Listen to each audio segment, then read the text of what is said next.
Earlier this year, StatsCan's former chief economic analyst, Philip Cross, reported that when you factor in vacation days, sick days, other forms of leave, a federal employee with 30 years of experience is eligible to take 26% of the work year off. 26%. When it comes to taking sick days alone, Cross found that the average federal worker takes nearly 2.5 weeks a year in sick leave, a week more than private sector workers. But it's the trend that you should note. I mean, in the private sector, the number of sick days taken has been consistent since records were first kept in 1987. But in the public sector, that number's risen 45% since 1995.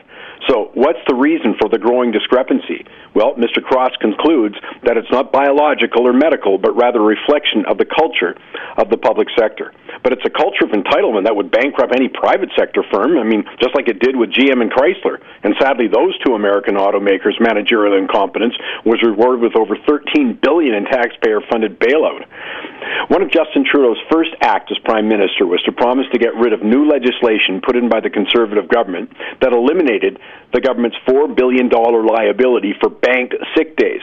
And the Conservatives were replacing it with a short-term disability plan. Well, the Liberals did overturn the legislation, and the result is a new settlement with PSAC, which keeps taxpayers on the financial hook for 15 million bank sick days, while giving civil servants a 5.5% raise and a $650 signing bonus. Well, it's no surprise that Mr. Trudeau was applauded by federal workers when he took office. My name is Mike Campbell. Join me Saturday for Money Talks.